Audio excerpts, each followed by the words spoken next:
A creature stalks you in the night. Its goat-like head follows your every move.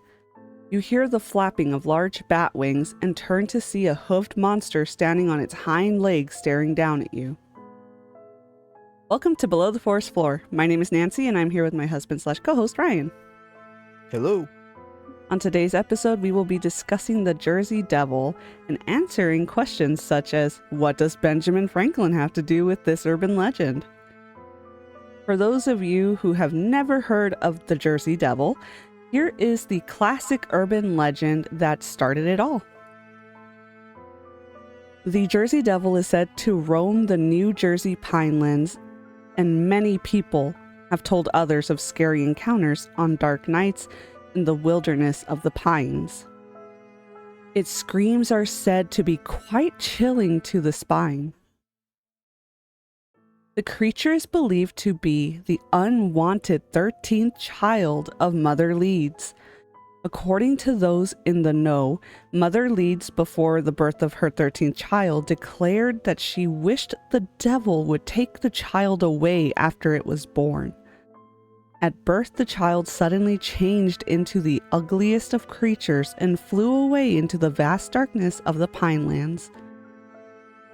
It is reported that the Jersey Devil inhabits the eerie and misty wetland areas of the region, venturing out into the woodlands at night, seeking humans to scare away with his piercing screams and grotesque appearance. People have drawn lots of pictures of the Jersey Devil, including the one on this page, which if you guys want to see the website, I will be letting you know what the link is down below. Many portray him with horns, a forked tail, and a body that is part man with mostly animal. The reason that there are so many versions of what he looks like may be because people are so scared by his ugliness when they see him that they run quickly to escape and don't get a really good look at his features. At times, there are newspaper articles in southern New Jersey about the latest sighting of the Jersey Devil. Reports of hearing his screams have come from people in cities near the Pinelands. Some in New Jersey now think that the Jersey Devil is a protector of the Pinelands who will not harm any humans who love this special area and try to protect it. Perhaps he is not such a bad guy after all. This version of the okay, I don't know about that one. Okay, well, see, this version of the, we'll get to the bad stuff, but this version of the Jersey Devil urban legend can be found on the State of New Jersey Pinelands Commission website. Yeah, that's the story that I've heard that story before also. The first one that you said though, that was the one that's like the most popular. There was a couple of them that I remember hearing about that were different variations of the tale. There was one where, I don't know if you may get into this one or if you even encountered this one, but the one where what is it? The people that come to your home to help you give birth. Midwife. Yeah, there was one that or a wet nurse, I don't know. That might have been. But there was a story of like when the baby was born, it changed and then it killed her and then like burnt the whole cabin to the ground and then flew off into the night. I do have one that's sort of like that, but it involves a lot more murder. Yeah, definitely. This was just oversimplified just in case you do have that story ready. Yes. So from what it sounds like to me, it sounds like the New Jersey Pinelands Commission kind of like took this horrible story and kind of they softened it up a little bit, you know, so that they could attract more people and be like, hey, it's like our mascot. He's kind of like, uggo, but he's super nice. It's kind of like the Disney movies. You know? Take all the Grimm brothers tales and make them family friendly. Yeah, which honestly, you don't want to scare people away from your city, town, state, whatever. You don't want to be like, don't come here, he'll kill ya. In the future, it's going to be like the instead of the New Jersey Devil or something like that, it's going to be like the New Jersey Saint. Oh my god. Oh my god, what if he like ends up like Santa Claus? If you're good, the New Jersey Devil will come and leave a special like gift for you. like another version of the Tooth Fairy. Oh my Also, god, dude. Yes, 10. Oh my god. That would be amazing. Okay, so now although this version of the story doesn't give us any specifics on the time that this legend occurs, the NewJersey.gov website specifies that this incident occurred in the year 1735. This was 40 years before the Revolutionary War even began. Now, the interesting thing is that New Jersey didn't become an official state until 1787. Before then, it had been stumbled upon in 1609 by a European explorer who worked for the Netherlands. Of course, indigenous peoples had already lived there, but this guy decided to claim the area as New Netherlands anyway, because of course he did. So if New Jersey didn't exist at this point, what did they call what is now known as the New Jersey Devil? Its original name was actually the Leeds Devil, based on the name of the family that bore it.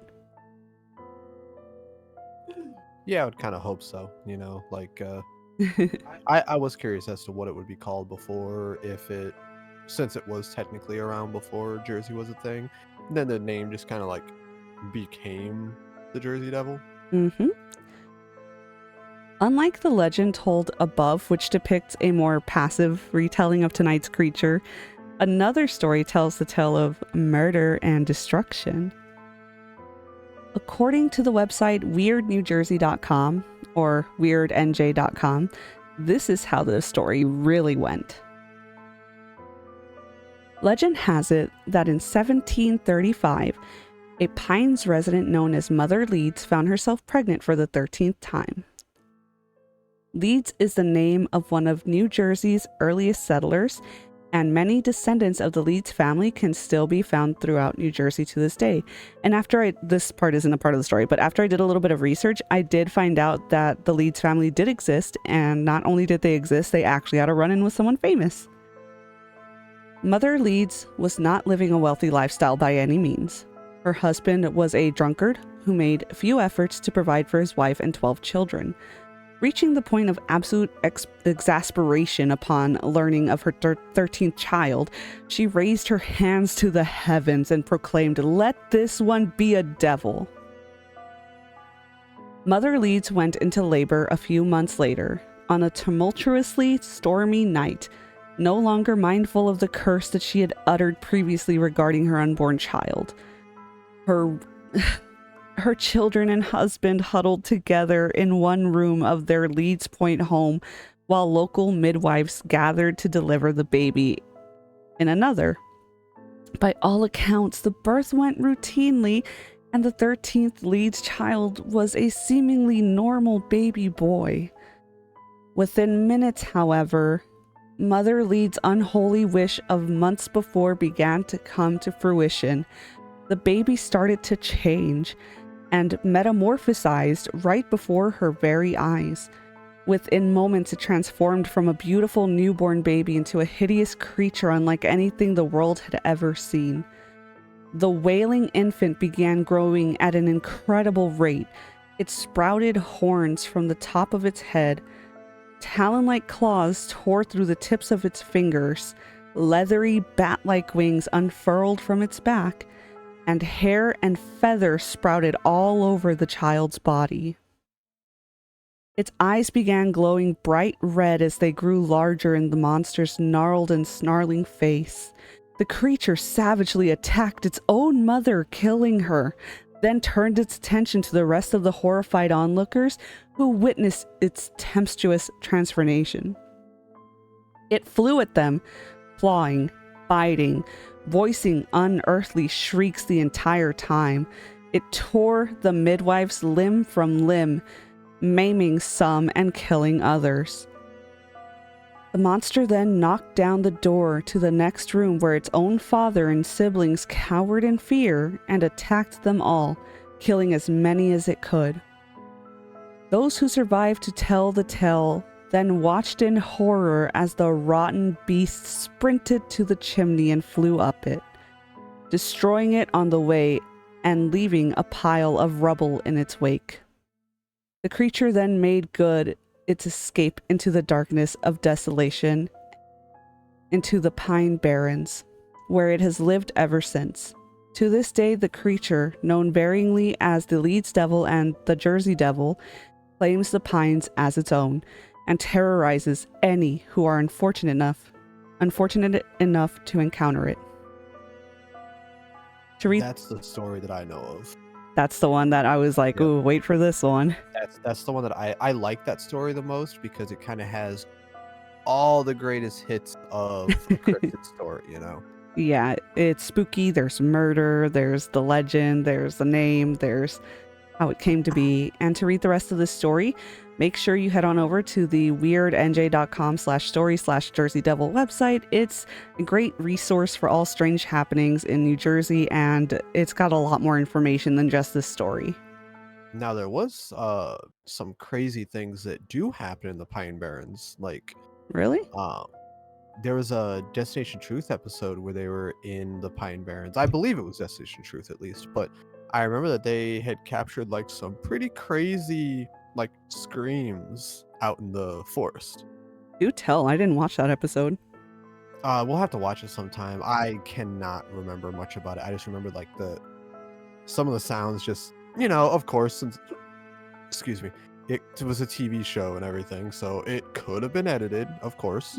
Um so it could have been something like that, but just like the sounds that you hear that they had captured when they were just like kind of out mucking about in the forest and everything, there was just like high pitched squeals kind of, all with with like a deeper undertone to it. It sounded creepy to me. That whole episode was kind of creepy, but it was a fun episode to watch at least. Ooh. And this is probably one of my favorite cryptid stories just in general. The Jersey Devil's always been like a really cool one for me. I didn't know that actually. Mm-hmm. That's pretty cool to know. Thank you for letting us know about that. So, a lot of science-based websites have acknowledged that although this is a very interesting story and gives great spooky appeal, it all may be just unfortunately pointed at a poor mother with a deformed baby. And it could have. That's kind of what I was wondering. I was like, if let's if the story's not true, what the true story would be of this, like what really happened at that point then. Mm-hmm. And so, some people believe that, because the knowledge on medical issues with children was so minimal at the time, that perhaps the townspeople believed that this deformation came from witchcraft. And that was why they called it the devil, because the Leeds family were actually Quakers that got denounced by Quakers. Oh yeah. Which that part I never actually heard either. Yeah. The link to the Quakers. Yeah. So that's And something. back then, witchcraft and stuff had the links to the devil and bad stuff. Basically, like you had sex with the devil, and Yeah, and that this is what happened to you because of it, sort of right. And so that was something that people were kind of talking about. And then, of course, other sources say that this entire thing was made up for purely political reasons, and that involved Benjamin Franklin. So purely political reasons before like the state was even a thing. Yeah. Makes sense, I guess. That's the one I think that I is it weird that I would kind of believe the story of the Jersey Devil that you told already over this thing being a political stunt though? We'll get into why it's a political thing in a second, honestly, because Benjamin Franklin kind of was a jerk in this, I guess, he absolutely retelling. was. Even without this retelling, he was the history of the person himself. He's not up there. Granted, none of them are, to be fair. You're not wrong. I just think it's kind of funny that they were saying that basically it's a political stunt before politics were even really a thing over here. Not a political stunt, just something that started political and turned into basically a smear campaign. Yeah, but wouldn't that still? Don't worry, I'm getting to it. So according to science.howstuffworks.com, back during the time of the Revolutionary War, the British had taken control of what is now New Jersey and split the territory in half. In the second half of this new divide lived a British Quaker by the name of Daniel Leeds, the dad, who was a writer of pamphlets. And for those of you who don't know, Benjamin Franklin wrote a few things himself. And this angered...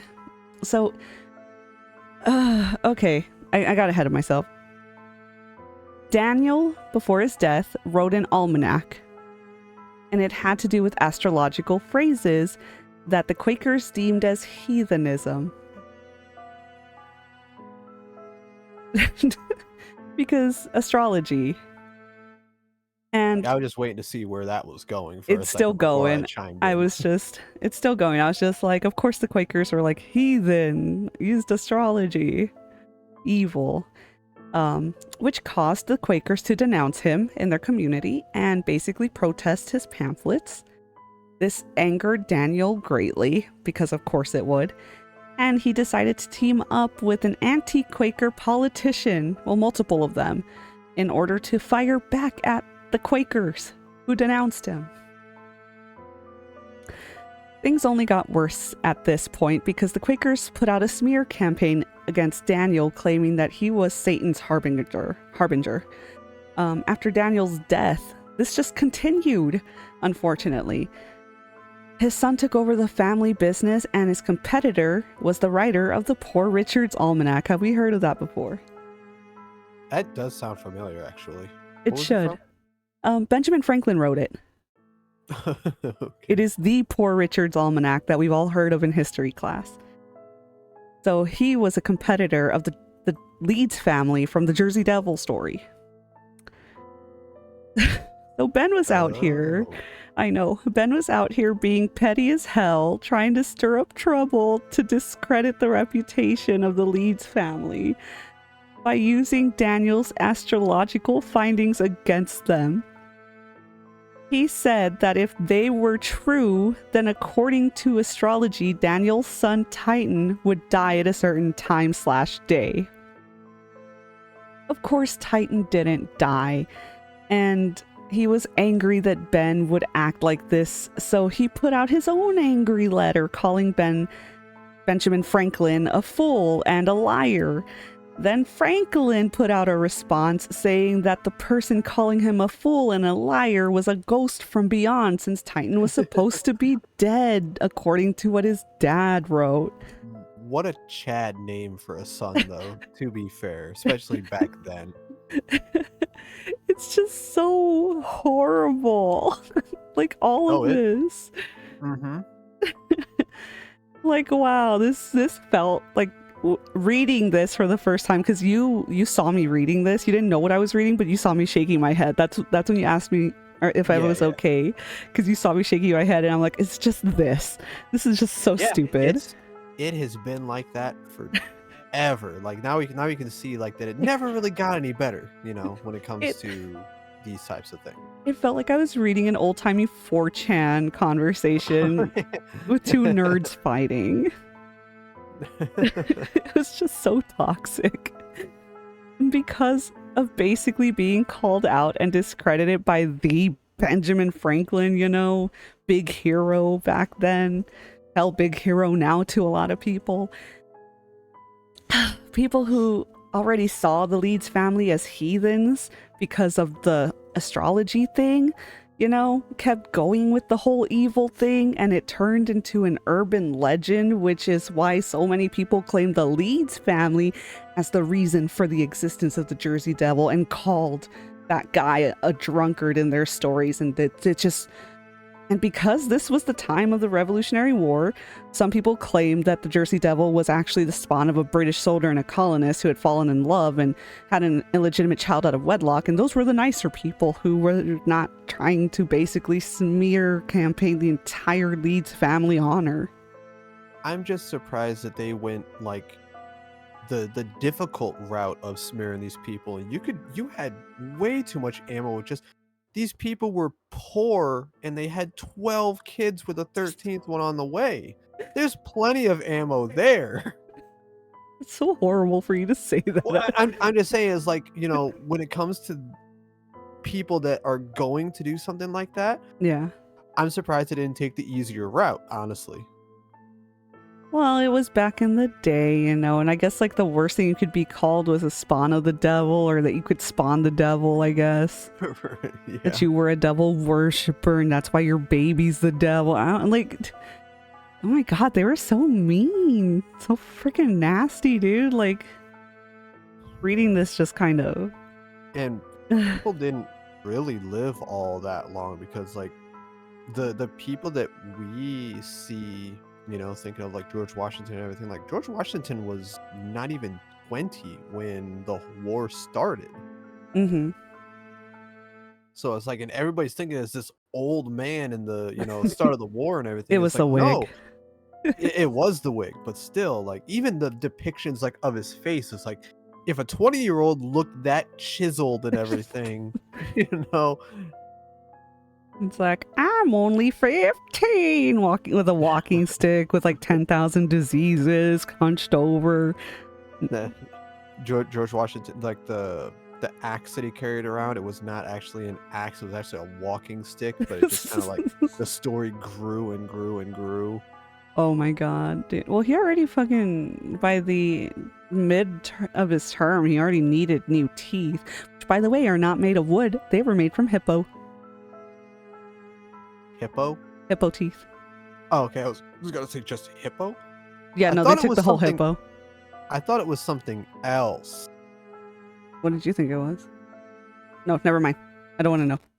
Oh wait, no, it was what the thing you're saying. Hippo Yeah, I was was the gonna- fake story. Hippo was the fake story. My bad. Yeah, I was gonna say, it's like, no, I know the No. true story on that thing. Because I told you the true story a while back Yeah, too. yeah, that's what I was gonna say. It's like Okay, I very remember. much remember that. No, you're right. Okay. Anyways, Well, you know what? We might as well say it because this is a history-based podcast that has horror.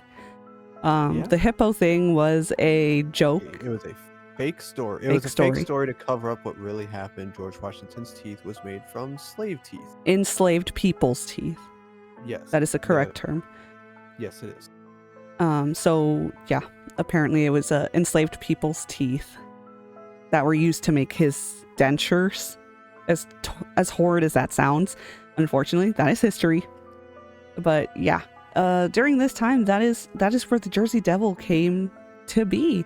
And not only was Benjamin Franklin involved, there was another historical figure who ended up coming into all this. So, one of the very first sightings of the Jersey Devil was in 1812 by Joseph Bonaparte. Does that last name sound familiar? Oh yeah, Napoleon. That is Napoleon's big brother. Yeah, Napoleon's big brother was the first written account for witnessing the Jersey Devil. growing up, I always thought that those two characters were further apart in history, but they were actually like right there. Yep, they really were. And so, according to his witness account, he was out hunting one day on one of his estates, and he came across the creature. He saw it just go by. just And he was like, "Oh Lord, I must tell the people. I've out seen it." chilling by a tree. Just, Okay, I'm gonna be honest. I'm kind of wondering if he took a shot at it. He was out hunting. He saw what he claims is the Jersey Devil, unless he was maybe jealous that his brother was getting more attention than him, and was like, "Oh, I seen him. I seen the Jersey Devil. Everyone's been talking about. Pay attention to me." I can just imagine his brother is like, taller and everything than Napoleon, and he's getting so egotistical about like, everybody loves my brother's getting all this attention and everything, and he's like half my size or something. You can just imagine how his feelings would go for that. Yeah, so I don't know, but that's just like a thought I had while I was writing that. I was like, wait a second. Okay, so Napoleon's becoming this big thing in history, and then all of a sudden his brother's like, I seen a monster in the woods on my property. Yeah, that's about right. So in 1909 is when the sightings really took off, though, and became so popularized that people began to offer $10,000 rewards in 1909. And I was gonna say, like, that's a lot back then. Like, That is a pretty penny for a $10,000 reward for the New Jersey Devils capture. Of that's course, when people were happy to get $1. that's when fucking people are happy to get 50 cents. Yeah. So, of course, the circus and some museums took advantage of the situation and started claiming that they had the Jersey Devil in their possession and were charging people to get in so they could see the attraction, which usually was I didn't see any physical pictures, just like the drawings of it. And usually what some people did in these situations based off of other things like the Fiji mermaid. Have you heard of that? Yeah, I think. Okay, so the Fiji mermaid, for all of you at home, is basically people believe that there was a species of mermaid where half of it was a monkey and the other half was, I was just about to ask, was that the monkey story? yes, the other half was fish, mermaid, monkey type thing. Because in a circus show, they had the skeleton of a monkey attached to the scales of the bottom of a fish, but it was sewn together. Yeah. And that's not skeleton, sorry, a mummified top half of a monkey. They basically, they cut them in half and they sewed them together to make this Fiji mermaid that they put on display and told people, oh, look at the monkey mermaid. You know what it kind of reminds me of also? Mm. Just you talking about the whole. As soon as you mentioned the circus thing, I remember that one Firefly episode where they had like the what was it, the cow embryo or something like that was upside down, and everybody Mm. thought there was like some crazy creepy thing. The doctor just goes in and is like, oh hey look, it's just that, and then everybody kind of like turns their head a little bit to look, and they're like, oh. It just reminds me of that. I don't know why. No, that's exactly kind of it. Like that's what they did. And so although they didn't exactly say what the people went in and saw, one can only assume based off of the knowledge of the Fiji mermaid that they probably just took a bunch of mummified and or what's the word for it when you stuff an animal? Taxidermy? Taxidermied creatures and just kind of sewed them together or glued I them was actually together. gonna ask, is like, did they say what it actually was? No, in the flyers that I read, it just said stuff like body of a kangaroo, legs of a chicken, head of a donkey. It sounded like it's just like made up Uh, crazy the stuff. story that you told also earlier, there's one detail in that that I don't ever remember hearing about at all. So it was interesting for me to hear that now, and that was that the feathers. I never heard about the feathers part. I always heard about, the fur and everything because it was the goat head, goat legs, things like that. Hmm. I don't remember hearing about feathers, so that was interesting just to hear that. Not How it even was a on the little bit different than what I wings. remember. Yeah, not even on the wings because it was supposed to be bat wing. Yeah, they're supposed to be bat wings, so I never heard really of the feathers either. Not even the pictures I've seen. I literally saw well, I guess drawings. I've even saw a drawing rendition of the Jersey Devil where someone drew him with a gnome face, like a human face with a big knobby nose, Yeah, and that was the one that you sent me. That was creepy. It was basically just like, they took like yeah, a it was gnome head and stuck it on. a flying gnome. Yeah, and like I still never saw any of the renditions of this drawn with feathers. Um, Yeah, the only other like connection you can think about that was the circus story where they're talking about like the body parts of a chicken or something like that. I wonder if uh they had, the chicken wings and such, so it was, there was feathers mm, on it. mm-hmm. So then that might have like trickled down to people's stories that have kind of like changed some of the other stories where just added in, some details here and there, and just apparently feathers were just included in some way. Yeah, and honestly, the possibilities are endless. And if you want to go another step further, as in, okay, let's pretend the Jersey Devil's real, right? Let's pretend it's real and it began breeding in some way, shape, or form. Could it have become that way or evolved in that direction? Because at this point, this thing's about what, 300 years old? Yeah, roughly. I'm bad at math. Don't come at me. I'm like Well, guesstimating. if it was in the late 1700s, early 1800s, that would be a give or take about 250. So yes, you're very close at least. Let's go math. I'd be mathing. Ignore me. But yeah, so this thing's pretty old, couple hundred years, and many people have claimed to have seen him. According to the lore, the Jersey Devil lives off of chickens and other livestock. You know, so it's either the Chupacabra or the Jersey Devil. I was just about to say, it's like, well, he's got some things in common with some others. But is willing to attack humans if he feels threatened. So I'm assuming he'll eat it. Well, yeah, no. Throw hands if you need to. I mean, especially with goat legs too. If you can fly and you have goat legs, you're unstoppable. I'ma swing them things. Like, so it's not a quiet creature either. People, you know, say it screeches and like it's super loud and scary. But on top of that, the wings that it has, the bat wings, make a monstrous sound when they flap. And it's so loud that it sounds like thunder. Yes, and that I was just about to say, it's like there have been descriptions that I've read about when I was a kid in some of the cryptid books that I had, where there was connections between this cryptid and another one that was in the Thunderbird? Native American lore, which was the Thunderbird, the gigantic bird that when it flaps its wings, it causes thunder as it's going. Yep. So, if you are wandering the woods alone and you hear the clap of thunder on a clear night, it might just be the Jersey Devil. Oh, that was one heck of a beast, huh, Ryan? I love the story of it. This was one of my favorite ones. There's like this one. There's Loch Ness Monster, of course.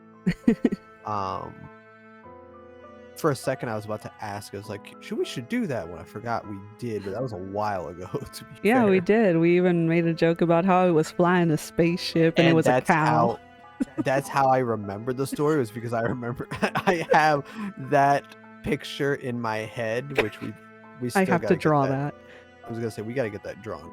Oh my god, can you imagine a gif of like the Loch Ness Monster's arms just flapping and hitting all the buttons? Flap, flap, flap, flap. Yeah. Especially with all the UFO stuff going around right now. Oh my god. It's like, you could really catch some eyes with that going around. And then just link back to that episode. So now for the fun part. What are your thoughts on this creature? Time for the tinfoil hat moment where we're not getting all historical and, factually correct. This one I kind of wish was real. I don't believe it is, of course, but I mean, this one of the ones is like, if I had to hold out hope for one of them, this one would have been, just because it's the coolest, more interesting ones that we've covered so far. There are some other ones that I think are really cool that I would love to cover, like in the future. I love the story about this one so much. I love the detail of the story, the looks and how they describe it.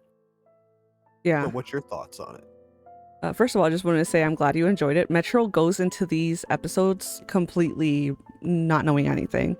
He does not read the script beforehand. Because I want to be along with you. I want to sit next to you guys and listen to the stories and everything that she says. Yeah, it's like, imagine kindergarten story time. I'm the teacher sitting up at the front and Metro's going and running and sitting on the carpet, cross-legged. You actually don't have to use that name because you start off by saying Ryan, so. What do you mean? You called me by our stream names. Oh my god, I called you Metro? Yes, a couple of times. Which, granted, for the people that have found us through Oh, our Twitch streams and everything, welcome, hello. sorry. But no, it's one of those things where it's like it's code switching back and forth because we're not sure what we're using at that moment. Like But I don't have to do what? yeah, and I love how you had no clue you even did it. It's just part of like That's your second name. it's just part of Oh my your god. thought process at this point. You just do it out of habit now. I really do. That's his gamer tag. So my bad. Yeah. No, you're good. I thought it was fun. But yeah, Ryan's basically a little kid running up to the circle carpet ready for story time every time we do one of these episodes. Yeah, like, if we had a panel or something like that, we'd both be up there on stage and everything. And then, like, when it gets started, I would just get up and go sit down with everybody else, like front row seat. Can you tell this man loves his wife? It's just like the big giant puppy dog eyes. I had the sign, a sign that says my name with an arrow pointing down, like they do at wrestling matches where they want people to know that this is them. Oh my god. I mispronounce it. I go, hi, Royon? So if we do happen to get to do a panel at somewhere and anybody that's listening to this is able to show up to it, make sure that you bring just a little sign with an arrow pointing down, because then I'll know that someone heard this. Oh my god. Yeah, and if you guys want to know when we'll be doing stuff like that, we do have a website, which is always linked down in the description and or on our Anchor page. If you guys want to go get any new information, we have what days we're going to be doing certain podcasts on there. We have free wallpaper downloads for anybody who wants them. We have all of the listening places that you could go to for this. It's pretty cool. But it's time for me to put on my tinfoil hat. Go for it. I think that this was just a really mean story. It is. I feel like these people were just bullied. Personally, that's my take on it. These people, the people didn't like them, so they decided to make them out to these horrible people and saying they're devil bearers. Yeah. But do I feel like this is a possibility? I'm going to say yes. And I'm going to say yes because my family is from like rural Mexico and has seen stuff. seen some stuff. We've seen some stuff, and not just them. We as a collective family have seen stuff. Even Metro, unfortunately, has ended up seeing stuff because he has come into this family. Mm-hmm. So, do I think that it's a possibility that a thing like this could happen based off of like demon stuff? Maybe. I think maybe. But do I think the specific Jersey Devil exists because of the whole, it's out and about for so many years? I feel like at this point somebody would have caught a picture of it. Yeah, kinda. I can understand that too. But dear God, have you seen how big the Pine Barrens, like the land actually is though? I haven't, but the funny thing is massive. The funny thing is, when I was doing research on when I was doing research on the Jersey Devil, there was an article that said someone took a picture of the Jersey Devil, and I was like, what? So I clicked on it. It was a goat, just a goat with its legs stiff in the air and some wings looked like they were added to it. It looked like it was a taxidermied goat floating in the air with wings. Oh, good God. Oh, my goodness. Yeah. So, I don't think it was a real picture of the Jersey Devil. There is one that is real, though, when it comes to Jersey Devils and everything, and that was a PlayStation 1 video game by the name Jersey Devil. What? Yeah, there was a video game of it. It was kind of like I don't want to say like superhero kind of thing, but it was, there was a PlayStation 1 video game on Jersey Devil. I'll show it to you later. Of all the things that I've heard about that is associated with the Jersey Devil, besides him being basically the New Jersey like mascot and being so important that the New Jersey government talks about him on their website and being the name of a team, This right here. what the hell is that? That. Oh, so he even has his I own game. Yeah, I can never. Whenever anyone talks about the Jersey Devil, I have two pictures in my mind, and that is one of the artist depictions from one of the books that I had a long time ago from the Hmm. library as a kid, and this one. Those are the only two images that ever pop up into my head. I didn't even know that there was a game of him. That is a very, it kind of looks like Sonic. Yes, actually, you can kind of think of it that way. And the game is kind of like a 3D platformer. Mm, okay. Does it take place in New Jersey or? I don't know. I've only played the demo disc for it. I never played the real game, so. Ah, okay, I gotcha. Well, that was a curveball I was not expecting. So whether the Jersey Devil is real or not, he is welcome down here with us below the forest floor. Thank you so much for listening, everyone. We hope you enjoyed this episode as much as we did, because we definitely enjoyed it. Oh yeah, it was fun. We'd like to give a shout out to our forest deity patron, Lotus Vincent. If you would like a shout out at the end of our episodes and help support the podcast, make sure to check us out at patreon.com/below the forest floor, where you And can get go your name ahead. at the end of these. Yeah, you can go ahead and get your name at the end of this every single episode that comes out after you have subscribed and become a patron. Your name will be at the end of. All right, guys, we'll talk to you all later. Bye. Bye.